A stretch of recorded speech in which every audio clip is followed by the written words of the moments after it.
Hello everyone, welcome to PSC journey family. मेरा नाम विवेक कुमार है। यहाँ पे मेरे तरफ से एडवेंट ऑफ यूरोपियंस कवर कराया जा रहा है।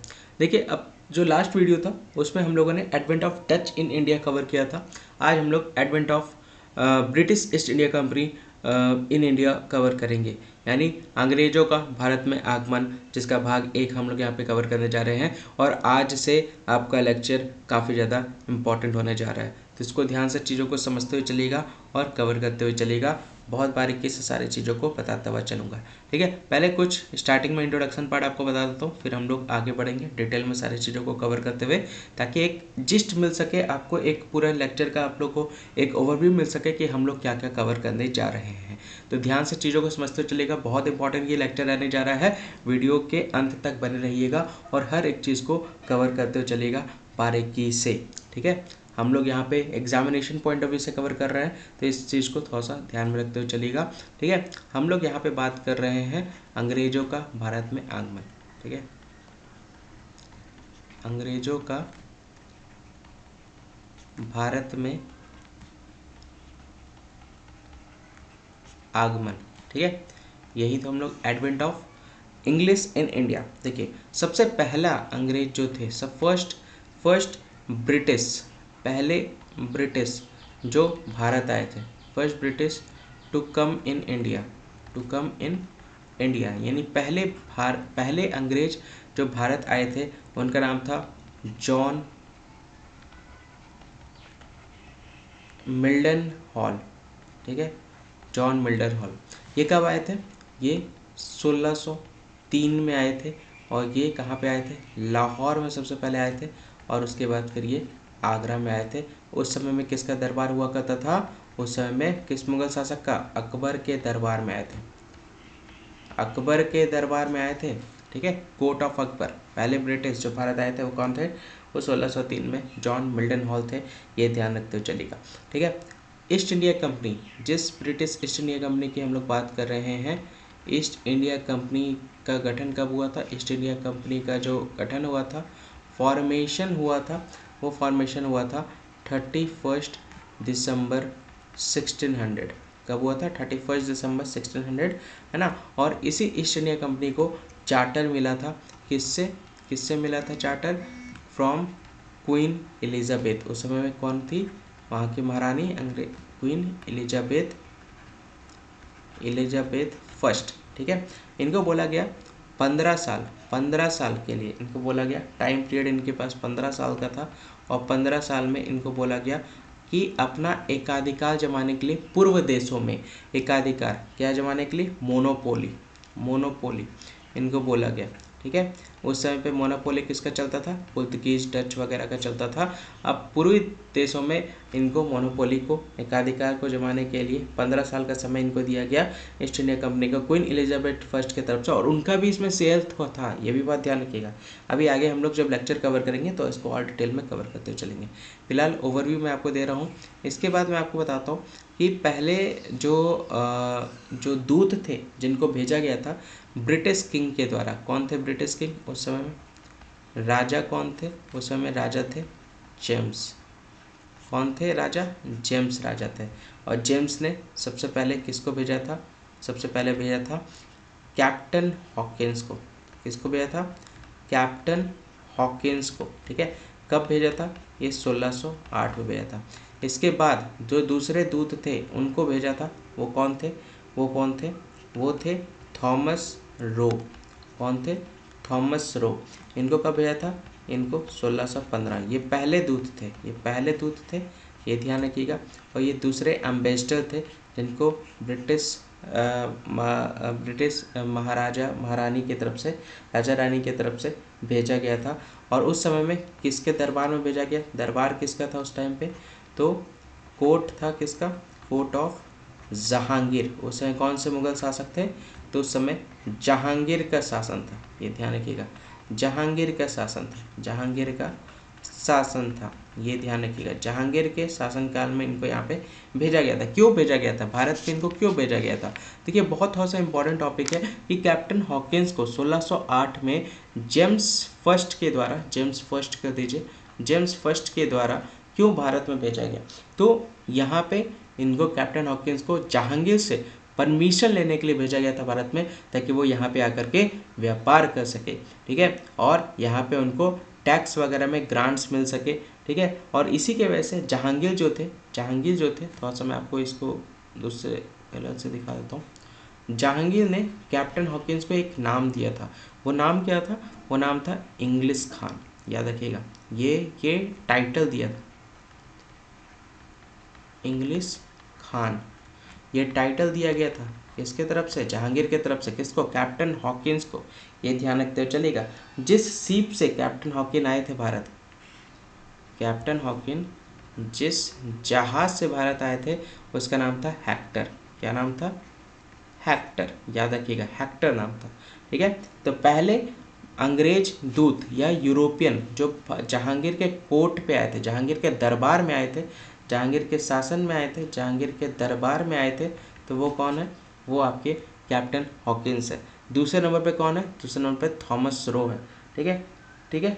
क्लियर? ये सारी चीज़ें क्लियर हो गई, क्लियर। एक चीज़ और लिख लीजिए यहाँ पे, पहला ब्रिटिश शिप जो भारत आया था, पहला ब्रिटिश शिप जो भारत आया था उसका नाम था रेड ड्रैगन। क्या नाम था? Red dragon. याद रहेगा सभी को, रेड ड्रैगन। पहला अंग्रेजी जहाज जो भारत आया था उसका नाम था रेड ड्रैगन, ठीक है। तो ये पूरा ओवरव्यू था। अभी फिलहाल हम लोगों ने इंट्रोडक्शन पार्ट कवर किया। आइए इसको बारीकी से सारी चीज़ों को कवर करते हुए चलते हैं इस लेक्चर में, ठीक है। तो आइए स्टार्ट करते हैं। The English east India company in India, ठीक है। अगर आपको कोई भी चीज़ नहीं क्लियर हुआ है तो एक बार वापस से वीडियो देखिए, और जो आज वाली वीडियो पहली देख रहे हैं, इसके पहले मैंने 3 वीडियो बना रखे हैं, आपको प्लेलिस्ट में मिल जाएगा, या फिर यहाँ पे वीडियो के अंत में आपको पॉपअप करता हुआ दिख जाएगा। उस वीडियो को सबसे पहले जा करके देखें, उसके बाद फिर इस वीडियो को देखिए। क्रोनोलॉजिकल ऑर्डर में आप सारे लेक्चर्स को अटेंड करें, आपको हर एक चीज़ बहुत बारीकी से आपको क्लियर होते हुए चलेगी, समझ में आते हुए चलेगी, और नोट्स बनाते हुए चलेगा, ताकि आपको मॉडर्न हिस्ट्री बहुत अच्छे से समझ में आ सके, ठीक है। तो इंग्लिश ईस्ट इंडिया कंपनी जो अंग्रेज कंपनी का भारत में आगमन, ठीक है। तो पहले आप देखें कि कहाँ कहाँ पे अंग्रेज़ों का कंट्रोल हुआ करता था। तो जितने भी ये ब्लू पोर्शन आप यहाँ पे देख पा रहे हैं, ब्लू पोर्शन, ये सारे ब्लू पोर्शन में किसका शासन हुआ करता था उस टाइम पे शासन हुआ करता था अंग्रेज का। ब्रिटिश ईस्ट इंडिया कंपनी का शासन हुआ करता था 1858 से 1914 तक की बात कर रहा है। बाकी रेड वाला शासन जो था वहाँ पे आपके यहाँ पे प्रिंसली स्टेट हुआ करते थे, राजा महाराजा यहाँ पे शासन करते थे। ये ध्यान रखते हुए चलेगा, ठीक है। ये मैप आपको क्लियर हो गया। आइए स्टार्ट करते हैं। अंग्रेजों का आगमन और ईस्ट इंडिया कंपनी की स्थापना के बारे में सबसे पहला पॉइंट हम लोग यहाँ पे डिस्कस कर रहे हैं। देखिए, जब पुर्तगीज यहाँ पे व्यापार कर रहे थे, अपना एकाधिकार जब उन्होंने जमा कर लिया, एकाधिकार जब उन्होंने प्राप्त कर लिया। अब पहले देखिए, जैसे स्टार्टिंग से मैं आपको थोड़ा सा रिकॉल कराता हूँ। पहले क्या होता था, पूर्व देशों से यानी भारत और चीन से जितने भी जो गुड्स थे वो जो एक्सपोर्ट होते थे यूरोपियन देशों में, with the help of Italy के थ्रू होते थे। याद रखिएगा, इटली के थ्रू होते थे, रोम के थ्रू होते थे, क्योंकि एकाधिकार उन्हीं का था। पूर्वी देशों में जितने भी प्रोडक्ट्स थे वो वहीं अपने कंट्री में ले जाते थे, वहाँ से फिर यूरोपीय देशों को सप्लाई करते थे। अब जितने भी यूरोपियन कंट्री थे वो पूर्वी देशों के जो गुड्स थे वो उसके आदी हो चुके थे, ठीक है। तो इसी तरह से पुर्तगीज ने देखा कि इटली ने बहुत अच्छा एकाधिकार जमा कर रखा है, और उसने फिर दूसरा रूट ढूंढने का प्रयास किया, ताकि वो किसी तरह से पूर्व देशों तक पहुंच सके, क्योंकि जिस रास्ते से इटली व्यापार करते थे वहाँ पे ओटोमन एम्पायर का साम्राज्य हुआ करता था, जिससे बहुत सारे व्यापार में दिक्कतों का सामना करना पड़ता था। तो वास्को डी गामा ने सी रूट खोजे 1498 को, और उसके बाद से पुर्तगीज अपना यहाँ पे ट्रेड करना स्थापित किया, और धीरे धीरे जो एकाधिकार था इटली का उसको यहाँ पे पूरी तरह से ख़त्म कर दिया। अब पुर्तगीज बहुत अच्छे से यहाँ पे व्यापार कर रहा था। अब जितने भी पूर्वी देशों से जितने भी गुड्स वगैरह थे, उन सारे का एक्सपोर्ट यूरोपियन देशों में कौन करता था? पुर्तगीज करता था, और इससे पुर्तगीज को बहुत ज़्यादा प्रॉफिट भी होना स्टार्ट हो गया। बहुत ज़्यादा प्रॉफिट होना स्टार्ट हो गया। पुर्तगाली व्यापारी द्वारा भारत में अपने माल की बिक्री से अर्जित भारी लाभ था जिसने ब्रिटिश व्यापारी को ध्यान आकर्षित किया। ब्रिटिश व्यापारियों ने ये सोचा कि पुर्तगीज जो सामान लेकर के आते भारत से उसको बड़े अमाउंट में यूरोपियन देशों में बेचते, इससे उनको बहुत ज़्यादा मुनाफा होता है, फ़ायदा होता है। अब ये जो था, ये ध्यान जो था ब्रिटिश व्यापारी अपनी ओर आकर्षित कर लिए। अब उनका भी ध्यान इन्हीं चीज़ों में होने लगा कि वो भी अपना यहाँ पे आकर के व्यापार करना स्टार्ट करे। उनका मन भी ऐसे ही होने को लगा किस तरह किसके जैसा पुर्तगीज़ के द्वारा किया जा रहा था व्यापार, ठीक है। और उसी को लेकर के मोटिवेट होकर के एक बिजनेस स्टोरीज को यहाँ पे जो पुर्तगीज़ का यहाँ पे चल रहा था, सक्सेसफुल बिजनेस स्टोरी जो पुर्तगीज़ का जो उनको सुनने को मिला था, उसी के लिए एक ग्रुप ऑफ इंग्लिश मर्चेंट का तैयार किया गया। यहाँ पे आप देख सकते हैं ग्रुप व्यापारिक कहानियों से प्रेरित होकर अंग्रेजी व्यापारियों का एक समूह मर्चेंट एडवेंचर्स मर्चेंट, देखिए इंग्लिश मर्चेंट का एक समूह जो था मर्चेंट एडवेंचर के द्वारा कंपनी का गठन किया गया। ये ध्यान रखिएगा। और कंपनी का गठन कब किया गया? आपका 1599 AD। यहाँ पे आप देख सकते हैं 1599 AD, यानी अगर हम लोग बात करें 1599 AD, यहाँ पे आप देख सकते हैं यहाँ पे इसका गठन किया गया, ठीक है, फॉर्म किया गया, ठीक है, डन। 1599 नहीं है, इसको यहाँ पे 1600 कर लीजिए, 1600 AD कर दीजिए, ठीक है। यहाँ पे इसको 1600 AD लिखवाया था ना, 1600 AD कितना लिखाया था? 31/12/1600 लिखवाया था ना अभी, कहाँ गया? हाँ, 31 दिसंबर 1600, ये ध्यान रखिएगा, ये डेट सही है, ठीक है।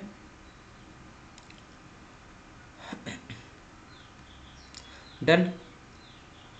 तो ईस्ट इंडिया कंपनी का फॉर्मेशन कब हुआ? ये फॉर्मेशन हुआ 31 दिसंबर 1600 को, ठीक है। और यहाँ पे बेसिकली जो है, एक सेकेंड कन्फ्यूज़न, एक सेकेंड रुकिए,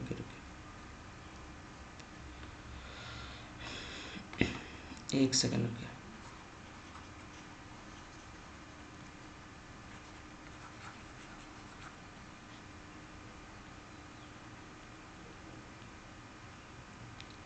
ईस्ट इंडिया कंपनी को चार्टर प्रोवाइड किया गया 31 दिसंबर 1600 को, ठीक है। इसका फॉर्मेशन हुआ, फॉर्म कब हुआ? ये फॉर्म हुआ 1599 AD, सही है, ठीक है, सही है, ठीक है। ईस्ट इंडिया कंपनी का फॉर्मेशन कब हुआ? 1599 में हुआ। ये एक मर्चेंट्स ग्रुप ऑफ मर्चेंट की तरफ से जिसका नाम था मर्चेंट एडवेंचर, ठीक है। 1599 में ईस्ट इंडिया कंपनी का फॉर्मेशन हुआ, ये ध्यान रखिएगा। और उसके बाद 31 दिसंबर 1600 को उनको चार्टर प्रोवाइड किया गया। यहाँ पे आप देख सकते हैं 31 दिसंबर 1600 को क्वीन एलिजाबेथ फर्स्ट के तरफ से कंपनी को एक रॉयल चार्टर के प्राप्त हुई ताकि वो ईस्ट में जाकर के ट्रेड मिले, मतलब उनको अनुमति दी गई, ठीक है। तो कंपनी को महारानी एलिजाबेथ प्रथम से 31 दिसंबर 1600 ईस्वी को पूर्व में व्यापार करने के लिए अधिकृत करने वाला एक शाही चार्टर प्राप्त हुआ। यहाँ पे आप देख सकते हैं शाही चार्टर इनको प्राप्त हुआ ताकि वो पूर्व में जाकर के व्यापार कर सके। Queen was herself a shareholder, तो महारानी खुद ईस्ट इंडिया कंपनी की शेयर होल्डर थी, ये ध्यान रख सकते हैं, ठीक है। तो अब उनको ये अनुमति मिली कि वो पूर्व दिशा में आकर के वो अपना क्या करे, व्यापार के लिए व्यापार करना स्टार्ट करे। और ये चार्टर उनको 15 साल के लिए मिला था, ये ध्यान रखिएगा, ताकि वो अपना एकाधिकार को प्राप्त कर सके, आइए नेक्स्ट टॉपिक की तरफ बढ़ते हैं। इसी में ही नेक्स्ट थोड़ा सा डिटेल में कवर करते हैं, पश्चिमी और दक्षिण में विस्तार कैसे हुआ। देखिए अंग्रेज जब भारत आए थे ना, अंग्रेज भारत कब आए थे? मैंने लिखवाया भी था, ईस्ट इंडिया कंपनी भारत आया था, ब्रिटिश ईस्ट इंडिया कंपनी जो भारत आए थे वो 1608 में आए थे। 1599 में ही कंपनी का फॉर्मेशन हो गया था, लेकिन भारत वो पहुंचे थे 1608। और पहले अंग्रेज जो थे जो भारत पहुंचे थे वो जॉन मिल्टन हॉल थे, मैंने लिखवाया अभी, जॉन मिल्टन हॉल, वो लेकिन समुद्र के रास्ते से नहीं आए थे, ठीक है। तो जॉन मिल्टन हॉल 1603 में ही लाहौर पहुंच गए थे, ठीक है। उसके बाद फिर उसके बाद फिर अकबर के कोर्ट में, अकबर के दरबार में पहुँचे आगरा। तो 1608 में क्या हुआ, 1608 में जेम्स, मैंने नाम बताया था ना अभी, जेम्स फर्स्ट, ये कौन थे, ये राजा थे, ब्रिटिश किंग थे, ठीक है, ब्रिटिश किंग जेम्स फर्स्ट। उन्होंने कैप्टन विलियम्स हॉकिंस को कहाँ पे भेजा, मुगल दरबार में। उस समय मुगल दरबार के शासक कौन थे, जहांगीर थे, अकबर नहीं थे, जहांगीर थे। 1608 की बात यहाँ पे कही जा रही है। 1608 में कौन आ गए थे, जहांगीर आ गए थे, ठीक है। चलिए मुझे बताइएगा, आपका एक होमवर्क है, कमेंट्स में मुझे बताइएगा कि अकबर का शासनकाल कब से कब तक था और जहांगीर का शासनकाल कब से कब तक था, ये आपको बताना है, ठीक है।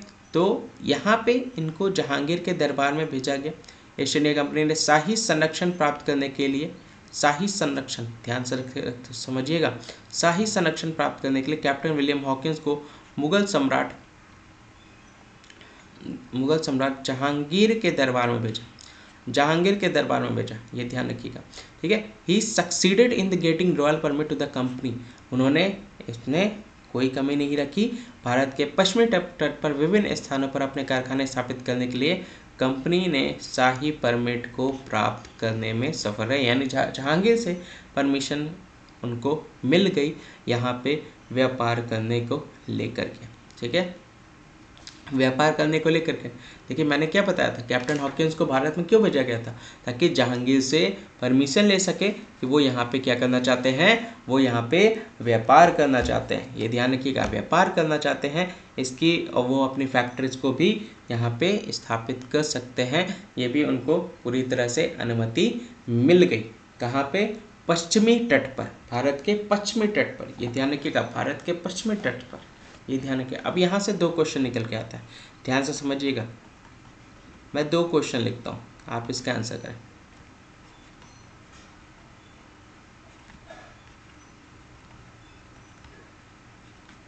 बहुत बार इस तरह के क्वेश्चन आपके एग्जाम में पूछे जाते हैं और आप लोग गलती करते हैं,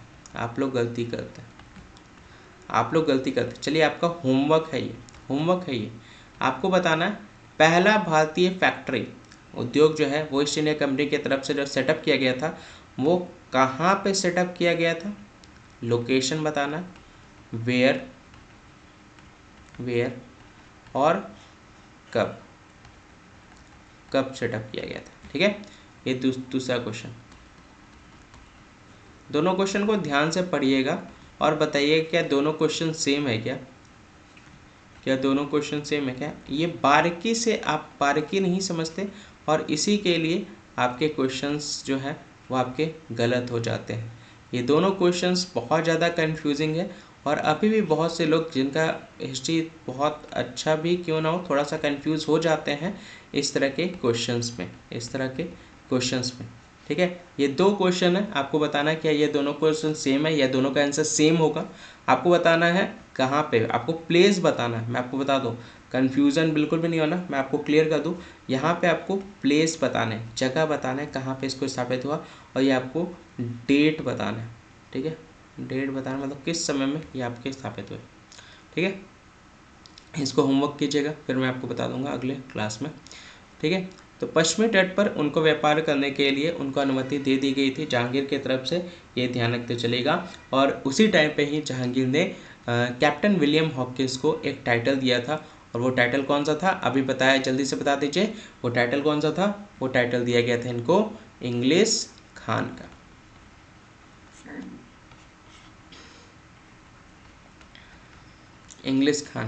ठीक है।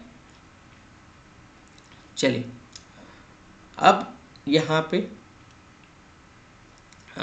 1615 की बात करते हैं। 1615 की अगर हम लोग बात करें तो फिर जेम्स फर्स्ट ने थॉमस रो को भेजा था, कहाँ पे, जेम्स फर्स्ट, देखिए यहाँ लिखा हुआ है ना जेम्स फर्स्ट, ठीक है। तो सर थॉमस रो को इंग्लैंड के सम्राट जेम्स प्रथम ने जहांगीर के दरबार में कंपनी के लिए और अधिक रियायत के लिए एक याचिका के साथ भेजा था। मतलब उनको और जगह पे अपनी फैक्ट्री को सेटअप करने में और जगह पे वो अपना ट्रेड कर सकें, उसके परमिशन के लिए जेम्स फर्स्ट ने सर थॉमस रो को यहाँ पे भेजा था, ये ध्यान रखिएगा, जहांगीर के दरबार में, ताकि उनसे वो और क्या कर सके, कंपनी के लिए और अधिक रियायत के लिए याचिका कर सके और उनको और छूट दी जा सके और बाकी लोकेशन पे वो अपने फैक्ट्री को सेटअप कर सके। देखिए फैक्ट्री कहाँ पे थी, थोड़ा सा मैं आपको दिखा देता हूँ, थोड़ा सा क्लियर आपको होना चाहिए, ठीक है, सभी लोग ध्यान से समझते चलेगा। फैक्ट्री कहाँ पे थी, मसूलीपट्टनम कहाँ पे, ये आंध्र प्रदेश में। सूरत, ठीक है, सूरत आप देख सकते हैं, सूरत में इन्होंने अपना फैक्ट्री यहाँ पे सेटअप किया था, ठीक है। फिर तीसरी फैक्ट्री इन्होंने बॉम्बे और फिर कलकत्ता, ठीक है। तो यहाँ पे उनकी उद्योग हुआ करते थे, ये ध्यान रखते हुए चलेगा। तो रो बहुत कूटनीतिक था और इस तरह उसने सफलतापूर्वक एक शाही चार्टर हासिल कर लिया। यहाँ पे आप देख सकते हैं वो बहुत ही ज़्यादा डिप्लोमेटिक थे रो, और उन्होंने इसी चीज़ को लेकर के एक रॉयल चार्टर इन्होंने प्राप्त कर लिया और giving the company freedom to trade to whole of Mughal territory. और इस रॉयल चार्टर की मदद से कंपनी पूरी तरह से उनको परमिशन मिल गया, जहाँ जहाँ मुग़ल का शासन था, जो मुग़ल वाले एरियाज़ थे, उन सभी एरियाज़ पे वो पूरी तरह से व्यापार कर सकते हैं। ये जहांगीर से उसको परमिशन मिल गई थी, ठीक है, डन। कंपनी को मुग़ल क्षेत्र में व्यापार करने की स्वतंत्रता मिल गई, मतलब जहाँ जहाँ जहांगीर का शासन था, जहाँ जहाँ मुग़ल शासन हुआ करते थे, वहाँ पे वो पूरी तरह से स्वतंत्र रूप से आप व्यापार कर सकते हैं, उनको कोई भी रोक टोक नहीं करेगा। आने वाले वर्षों में ईस्ट इंडिया कंपनी ने अपने आधार का और विस्तार किया और फला फूला, हालांकि इसे पुर्तगाली, डच और फ्रांसीसी सभी चुनौतियों का सामना करना पड़ा। आने वाले टाइम में धीरे धीरे वो अपना साम्राज्य फैलाता हुआ चला, और जिसके वजह से क्या हुआ, बाकी जो और कंपनियां थी जिसको वहाँ पे एक चुनौतियों का सामना करना पड़ा अंग्रेज़ों को उन देशों से, क्योंकि इनके पहले आपके कौन कौन आ चुके थे, पुर्तगीज आ चुके थे, डच आ चुके थे, फ्रेंच का आगमन हुआ था इस टाइम पे। तो अब ये तीनों जो थे वो एक तरह से चुनौतियाँ बन रहे थे अंग्रेज़ों के लिए अपने व्यापार को और एक्सपेंड करने को लेकर के, क्योंकि बाकी जो एरिया थे वो सारे कंट्रोल में इन सभी के थे, और जिसके वजह से अंग्रेज़ों को इनसे फिर युद्ध भी करना पड़ा। आगे डिस्कस करेंगे डिटेल में, फिलहाल ध्यान रखिएगा। 1662 में एक निर्णायक क्षण आया, 1662 ईस्वी में, जब इंग्लैंड के चार्ल्स द्वितीय ने एक पुर्तगाली राजकुमारी कैथरीन से शादी की। चार्ल्स सेकंड कौन थे, चार्ल्स सेकंड कहाँ के थे, इंग्लैंड के थे। उन्होंने पुर्तगीज की प्रिंसेस कैथरीन से इन्होंने शादी की 1662 में, और इसी के रूप में उनको बॉम्बे आइलैंड डॉरी के रूप में प्राप्त हुआ, ये ध्यान रखिएगा, जो कि ईस्ट इंडिया कंपनी को 1668 में 10 पाउंड्स पर ईयर को लेकर, ठीक है। तो तुरंत 1668 ईस्वी में ईस्ट इंडिया कंपनी को प्रति वर्ष 10 पाउंड के लिए दिया गया बॉम्बे द्वीप, प्रति वर्ष है, ये ध्यान रखिएगा, 10 पाउंड बॉम्बे द्वीप उनको दे दिया गया दहेज के रूप में। कैथरीन से उन्होंने शादी की थी इसी के लिए, पुर्तगीज की महारानी, ठीक है। तो उनको बॉम्बे आइलैंड आसानी से प्राप्त हो गया। साल में उनको कितना देना है, 10 पाउंड देना। The company on the west coast shifted its business headquarter from Surat to Bombay. अब जब बॉम्बे उनके हाथ में लग गया तो वो अपना फैक्ट्री जो थे, वो अपना जो व्यापार जो था, वो कंपनी पश्चिमी तट पर जो अपने व्यापार के मुख्यालय था उसको सूरत से फिर कहाँ ट्रांसफ़र कर दिया, बॉम्बे, जिसको आज के डेट में मुंबई के नाम से जाना जाता है, वहाँ पे स्थानांतरित कर दिया, ठीक है। कब की बात है, 1668। 1639 की बात करें, थोड़ा सा बैक अगर आए तो ईस्ट इंडिया कंपनी को यहाँ पे मद्रास शहर का पट्टा प्राप्त किया गया। पट्टा मतलब क्या होता है, लीज पे देना कोई पार्टिकुलर एरिया, ठीक है, आप देख सकते हैं। तो लीज पे उनको city of Madras local king से मिला, जो वहाँ के लोकल राजा थे, वहाँ से लीज पे मद्रास शहर उनको प्राप्त हुआ ईस्ट इंडिया कंपनी को, जहाँ पे उन्होंने फोर्ट का निर्माण किया, फोर्ट संत जॉर्ज, ये ध्यान रखिएगा। तो ईस्ट इंडिया कंपनी ने स्थानीय राजा से मद्रास शहर का पट्टा प्राप्त किया, जहां उसने अपने कारखाने की रक्षा के लिए फोर्ट सेंट जॉर्ज का निर्माण किया। फोर्ट सेंट जॉर्ज का इन्होंने निर्माण किया ताकि वो अपने फैक्ट्री को प्रोटेक्ट कर सके। और बाद में जाकर के मद्रास जो था was made the south Indian headquarter of the company. बाद में जाकर के मद्रास जो है वो क्या हो गया, कंपनी का दक्षिणी भारतीय मुख्यालय बन गया। ये ध्यान रखिएगा। मद्रास, थोड़ा सा लोकेशंस आपको क्लियर होना चाहिए, ये ध्यान रखिएगा। यहाँ पे पहले उनका शासन हुआ करता था सूरत, ठीक है, सूरत से बॉम्बे शिफ्ट हुआ, ठीक है, और बॉम्बे के बाद उन्होंने अपना जो फोर्ट था वो यहाँ मद्रास में इन्होंने स्थापित किया, ठीक है, क्लियर। बहुत बारीकी से बता रहा हूँ, चीज़ों को समझते हुए चलिएगा, बहुत अच्छे से क्लियर होता हुआ चलेगा। थोड़ा सा भी चीज़ों को ओवर थिंक मत कीजिएगा, जितना बताया जा रहा है बस उतना ही कवर करें। बहुत सारे बुक्स आपको देखने को मिल जाएंगे, सारे बुक्स में कॉन्सेप्ट्स आपको अलग अलग देखने को मिलेगा। मेरे नोट्स फॉलो करें, चीज़ों को समझने की कोशिश करें, जितना बताया जा रहा है that is more than enough, इसको अच्छे से कवर करते हुए चलेगा, ठीक है, चलिए।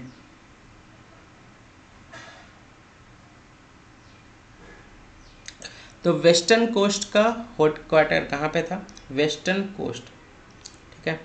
पश्चिमी तट का हेडक्वार्टर जो था, वेस्टर्न कोस्ट का हेडक्वार्टर था सूरत, ठीक है, और सदर्न कोस्ट का हेडक्वार्टर कहाँ पे था, मद्रास, ये ध्यान रखिएगा, ठीक है। और सूरत से फिर इसको शिफ्ट कर दिया गया था बॉम्बे, ठीक है। तो वेस्टर्न कोस्ट का हेडक्वार्टर कहाँ पे हुआ, बाद में बॉम्बे हो गया, और सदर्न कोस्ट का जो हेडक्वार्टर था, मुख्यालय था, वो मद्रास हो गया, ये ध्यान रखिएगा। आगे बढ़ते हैं नेक्स्ट। यहाँ पे आप देख सकते हैं येलो पोर्शन जो आप देख पा रहे हैं, ये सारे के सारे अंग्रेज शासन के एरिया थे, ठीक है, जहाँ पे मुगल शासक भी हुआ करते थे, क्योंकि उन सभी एरिया पे अंग्रेजों को पूरी तरह से अनुमति मिल गई थी कि वो अपना व्यापार कर सके।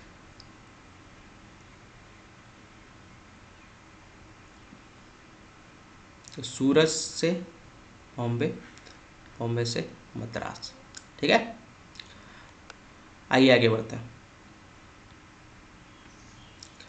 अब पूर्व दिशा के तरफ, यानी अब पश्चिमी दिशा हो गई, पश्चिमी दिशा में उन्होंने अपना वर्चस्व स्थापित कर लिया, व्यापार बहुत ज़्यादा स्ट्रांग हो गया। दक्षिणी देश में भी उन्होंने अपना स्थापित कर दिया हेडक्वार्टर। अब पूर्व दिशा के तरफ, क्योंकि वो पूरी तरह से पूरे भारत में अपना वर्चस्व स्थापित करना चाहते थे, अपना प्रेजेंस दिखाना चाहते थे, और अपने पूरे भारत को अपने में कब्जा करने वाले थे। तो दक्षिण और पश्चिमी भारत में अपने कारखाने स्थापित करने के बाद कंपनी ने पूर्वी भारत पर, विशेष रूप से बंगाल के एक महत्वपूर्ण प्रांत मुगल साम्राज्य पर ध्यान केंद्रित करना शुरू कर दिया। आप देख सकते हैं company started to focus on east India company, particularly Bengal, a significant province of Mughal empire, यानी मुगल साम्राज्य का एक महत्वपूर्ण प्रांत था। बंगाल जो था मुगल साम्राज्य का महत्वपूर्ण प्रांत था, जिस पर ध्यान केंद्रित करना शुरू कर दिया गया, किसके द्वारा, ये अंग्रेजों के द्वारा। उस समय बंगाल के जो राज्यपाल थे, गवर्नर जो थे, वो शुजाउद्दौला थे, ठीक है। 1651 में उन्होंने अंग्रेजी कंपनी को वहाँ पे व्यापार करने के लिए अनुमति दे दी। बंगाल में अपनी व्यापारिक गतिविधियों को करने की अनुमति उनके द्वारा दे दी गई थी, शुजाउद्दौला के तरफ से, ये ध्यान रखिए, ठीक है, उनके तरफ से यहाँ पे उनको परमिशन दे दी गई थी। अब पहली फैक्ट्री उन्होंने पूर्व दिशा में जो उनके द्वारा खोली गई थी, पहली फैक्ट्री, ध्यान रखिएगा, first factory opened in eastern India, वो कहाँ पे खोला था इन्होंने, उड़ीसा में खोला था, उड़ीसा में। कब खोला था इन्होंने 1633, ठीक है। बंगाल के हुगली में उनको व्यापार करने की अनुमति दे दी गई थी, सुजादुल्ला जो कि वहाँ के गवर्नर थे बंगाल के, उनके तरफ से। ठीक है, ये ध्यान रखिएगा। और धीरे धीरे उन्होंने अपनी फैक्ट्री जो थी वो धीरे धीरे उन्होंने ओपन करनी स्टार्ट कर दी। कहाँ कहाँ पे, ध्यान समझिएगा। पटना, बालासोर, फिर हुआ डक्का,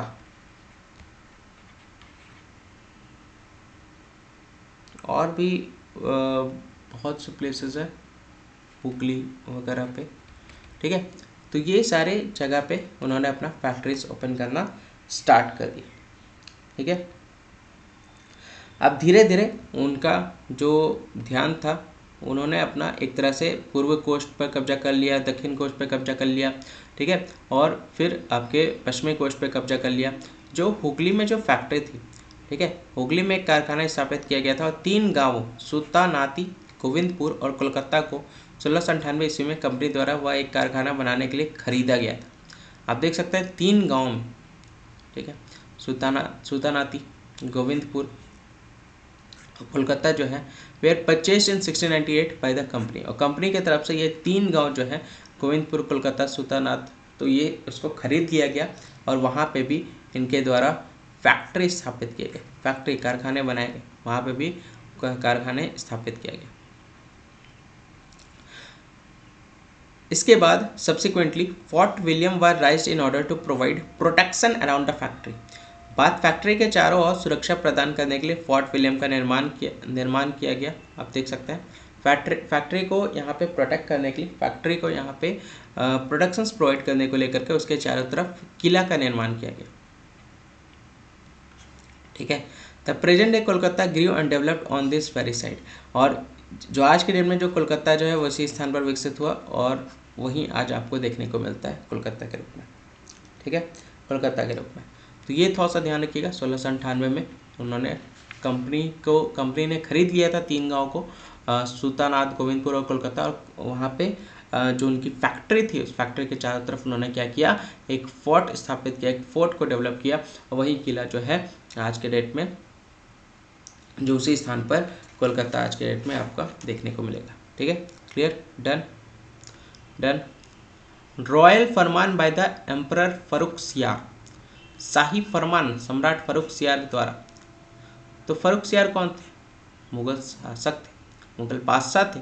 1717 ईस्वी में शाही फरमान यानी चार्टर जारी कर कंपनी को बंगाल में महत्वपूर्ण व्यापारिक सुविधाएं प्रदान की।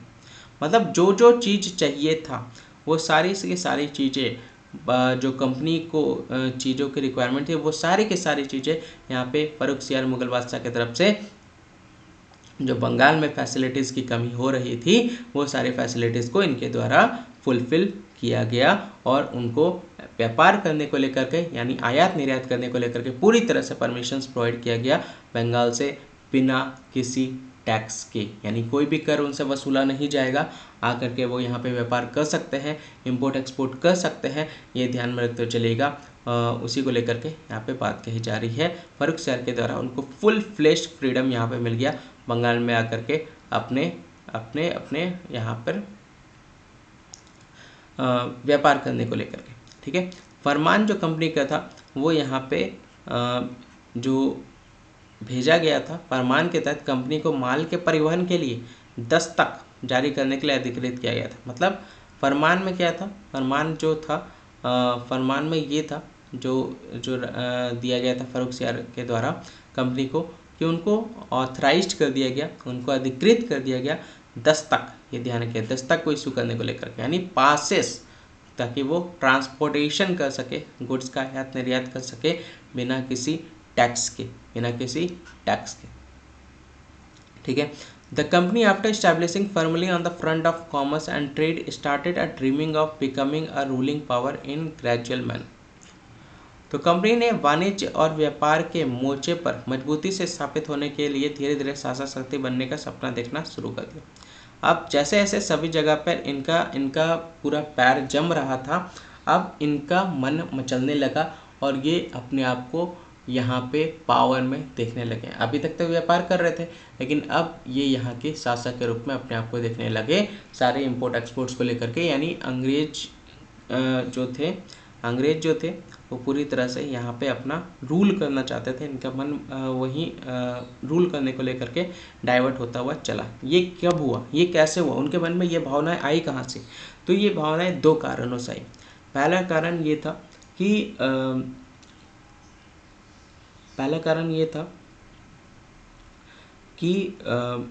यहाँ पे जितने भी राजा रजवाड़े जो थे, जितने भी राजा लोग शासन करते थे, उसमें किसी की भी कोई भी नहीं बनती थी। हमेशा खटपट चलता रहता था और सभी एक दूसरे के मार के, मतलब एक दूसरे के जान के पीछे थे, एक दूसरे के जान के प्यासे थे, चाहते थे सामने वाले को मार करके मैं उसके एरिया को कब्जा कर लूँ। तो ये चीज़ें जो थी, उनके अंदर अवधारणा जो थी वो बाहर आते हुई चलती गई अंग्रेज़ों के सामने, और अंग्रेज़ों के द्वारा यही थोड़ा सा बूस्टअप करता है उनको कि वो किस तरह से यहाँ पे क्या ऐसा करे कि वो शासन करने लगे। तो कोई भी अगर प्रॉब्लम होता था दो राजाओं के बीच में, तो वो अंग्रेज़ों के पास ही आते थे उसको सुलझाने के लिए। और ये चीज़ें जो थी, पर्सनल मैटर जो थी, वो चीज़ें बहुत बहुत इंटरनल जो भी जो डिस्कशन था उसमें अंग्रेज़ों को भी शामिल किया जाता था, जिसके वजह से अंग्रेज़ों को एक अंदर में कॉन्फिडेंस आया यहाँ का शासक बनने को लेकर के, यहाँ का राजा बनने को लेकर के। तो इसीलिए एक तो वो हो गया। दूसरा क्या था कि हाँ, दूसरा यही था कि अगर ए और बी में खटपट, दो राजा है, ठीक है, दो राजा है, एक राजा है ए, एक है ए और दूसरा है बी, ठीक है, किसी कारणवश ए और बी के बीच में झगड़ा हो गया, किसी कारणवश ए और बी के बीच में झगड़ा हो गया, दोनों में बन ही नहीं रहा है, ठीक है, तो अंग्रेज़ों को इन्वॉल्व किया जाता था इन सभी चीज़ों में, इसको सॉर्ट आउट करने को लेकर के।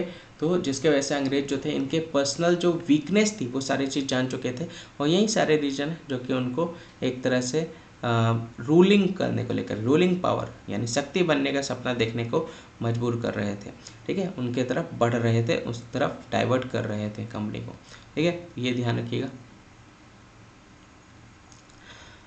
कौन कौन सा फैक्टर्स था रिस्पॉन्सिबल जो अंग्रेजों को रूलिंग पावर स्थापित करने में भारत में एक उभरने के लिए जिम्मेदार कारक के रूप में निकल करके आया? तो भारत में अगले 200 वर्षों के दौरान अंग्रेजों को शासक शक्ति के रूप में स्थापित करने में मदद करने वाले प्रमुख कारणों को अन्य बातों के साथ साथ वर्णित किया जा सकता है। The loss of central authority in India, यानी 1707 ईस्वी में औरंगजेब की मृत्यु के साथ मुगल साम्राज्य के पतन के बाद भारत में केंद्रीय सत्ता का नुकसान हुआ। यानी औरंगजेब की मृत्यु जैसे ही हुई, वैसे जो सेंट्रल पावर थी उसका भी पतन हो गया, और अब कोई वैसा मुगल शासक नहीं था जो सही से सारी चीज़ों को संभाल सके। तो मुगल साम्राज्य के पतन के बाद भारत में केंद्रीय सत्ता का यहाँ पे नुकसान देखने को मिला, ठीक है। दूसरा कारण क्या था? दूसरा कारण यहाँ पे आप देख सकते हैं, उदाहरण के लिए भारतीय शासकों के बीच प्रचलित देखिए वही चीज़ मैंने आपको बताया ना, राजनीतिक कूट, यानी एक दूसरे के प्रति घृणा, एक राजा दूसरे राजा के प्रति। उन्होंने अक्सर अपनी सुरक्षा के लिए, देखिए अपनी सुरक्षा के लिए अंग्रेजों से सहायता मांगी, जिससे विदेशियों को अपने आंतरिक मामलों में तेजी से हस्तक्षेप करने और उनकी कमजोरी का लाभ उठाने का सुनहरा अवसर मिला। तो ये सारे रीज़न थे जिसकी वजह से अंग्रेज जो थे वो अपने साम्राज्य को यहाँ पे स्थापित कर सके और अपने एरिया को ज़्यादा से ज़्यादा इंडिया के क्षेत्रों को उन पर कब्जा होता हुआ चला गया, ठीक है, ये ध्यान रख सकते हैं। आइए आगे बढ़ते हैं।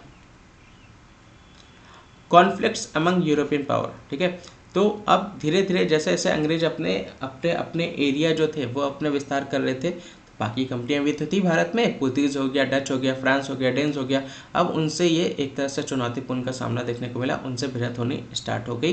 तो भारत में प्रमुख यूरोपीय शक्ति की अगर हम लोग बात करें तो उस समय भारत में फ्रांस, पुर्तगीज, डच, ब्रिटिश और फ्रांस जो थे वो चार इंपॉर्टेंट यूरोपियन पावर जो थे भारत आ चुके थे, और अपने अपने ट्रेड लिंक जो थे, अपने अपने व्यापार के जो व्यापार संबंध थे उसको और ज़्यादा स्थापित करना का प्रयास उन सभी के द्वारा किया जा रहा था। तो पुर्तगाली, डच, ब्रिटिश और फ्रांस से चार प्रमुख यूरोपीय शक्तियाँ थीं जो अपने व्यापार संबंध स्थापित करने के लिए भारत आई और बाद में औपनिवेशिक संपत्ति पर कब्जा कर लिया। तो चार कंपनियां थी जो भारत आई और धीरे धीरे उन्होंने क्या किया, कॉलोनियल पोजीशन यानी जो संपत्ति थी उन सभी संपत्ति को औपनिवेशिक संपत्ति पर उन्होंने कब्जा कर लिया। ये ध्यान रखते हुए चलेगा, ठीक है। तो चार पावर थी, ये ध्यान रखिएगा भारत में। उनमें से बड़े और छोटे संघर्ष अक्सर समय समय पर वाणिज्यिक और राजनीतिक वर्चस्व के लिए होते थे। तो जो भी मेजर और माइनर कॉन्फ्लिक्ट्स होता था किसी के बीच में, तो वो बेसिकली छोटे और बड़े संघर्ष अक्सर समय समय पर वाणिज्यिक और राजनीतिक वर्चस्व के लिए होते थे।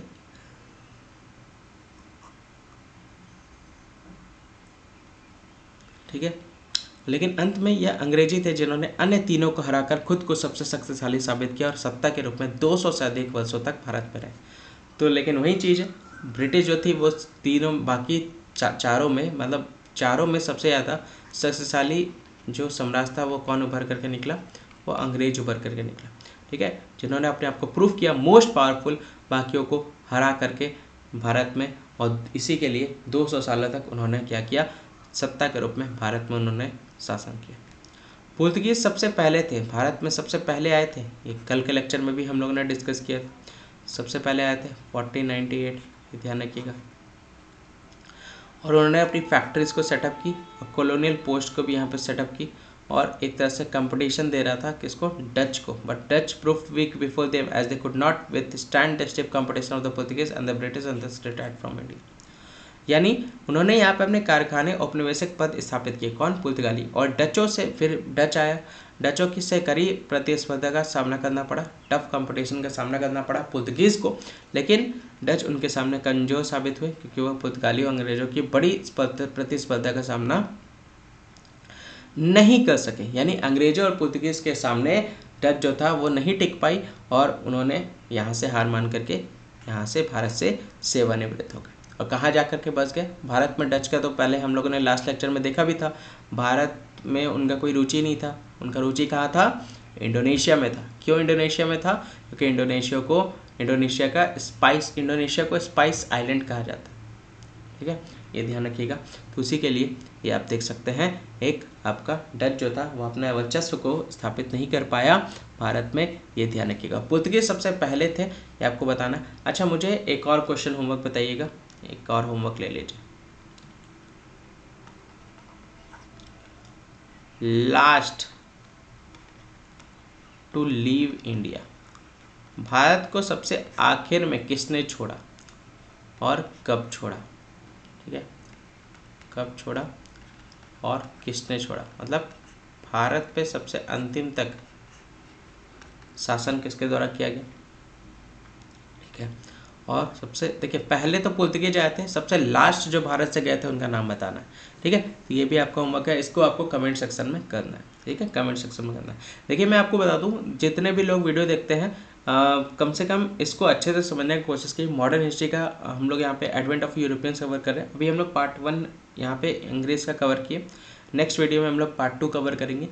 ये ध्यान में रखिएगा कि जितने भी लोग देख रहे हैं, आप लोग कम से कम अपना रिएक्शन जरूर देखें। अगर आपको चीज़ें क्लियर हो रही है तो वीडियो को लाइक ज़रूर कर दीजिएगा। ठीक है, ज़्यादा से ज़्यादा इसको शेयर करें। अगर नहीं पसंद आया तो डिसलाइक ज़रूर कर दीजिएगा, लेकिन इसको रीज़न ज़रूर बताइएगा कि आपने इसको डिसलाइक क्यों किया, ताकि मैं उस लेवल पे वर्क कर सकूं और उस चीज़ों को जो अपने अंदर खामियां है उसको मिटा सकूं। ठीक है, तो ज़्यादा से ज़्यादा वीडियो को लाइक करें। 2-3 घंटे के अंदर मुझे 100+ व्यूज़ होने चाहिए, इतने ज़्यादा शेयर करें आप लोग। अगर अच्छा लगे तो सब्सक्राइब नहीं किया तो सब्सक्राइब कर लीजिएगा, बेल आइकन पे भी क्लिक कर लीजिएगा। सब्सक्राइब बटन पर जैसे ही आप क्लिक कीजिएगा तो बेल आइकन आपका आ जाएगा, उस पर क्लिक कर लीजिएगा ताकि टाइमली नोटिफिकेशन आपके पास पहुंच सके जब भी वीडियो आपको यहाँ पे अपलोड हो। तो ये ध्यान रखिएगा। बाकी किसी भी तरह का कोई भी डाउट, क्वेरी, फीडबैक देना हो तो आप मुझे यहाँ पे कॉन्टैक्ट कर सकते हैं pscjourney4@gmail.com। और ये मेरा टेलीग्राम चैनल है। ग्रुप में ज्वाइन होना हो तो आप मुझे व्हाट्सअप कर सकते हैं। ठीक है, जो नए लोग हैं मैं उनको बता दूं, 9716986821 इस पे व्हाट्सअप कर सकते हैं। और मई के जितने भी क्लासेस होंगे उसके अगर आपको पीडीएफ की रिक्वायरमेंट है, मई ऑल क्लास पीडीएफ आपको यहाँ पे प्रोवाइड किया जाएगा, और ये सिर्फ और सिर्फ आपको 249 में प्रोवाइड किया जा रहा है। ठीक है, ये सिर्फ मई क्लास का पीडीएफ है, ये ध्यान रखिएगा, 249। ठीक है, जितने भी क्लासेस होंगे उन सभी का पीडीएफ सिर्फ और सिर्फ आपको 249 में मिल रहा है। तो जिनको भी पीडीएफ की रिक्वायरमेंट हो आप मुझे यहाँ पे ऊपर में व्हाट्सअप करें, यहीं पे आपको सारे गाइडलाइंस दे दिए जाएंगे कैसे आपको पीडीएफ्स मिलेंगे। ठीक है, तो मई ऑल क्लास पीडीएफ ओनली 249। ठीक है, और इसका पार्ट 2 नेक्स्ट वीडियो में हम लोग कवर करेंगे। आज के लिए बस इतना ही। वीडियो को ज़्यादा से ज़्यादा शेयर कर दीजिएगा। आई होप लेक्चर आपको पसंद आया होगा और लेक्चर का फीडबैक जरूर दिया करें। Thank you so much.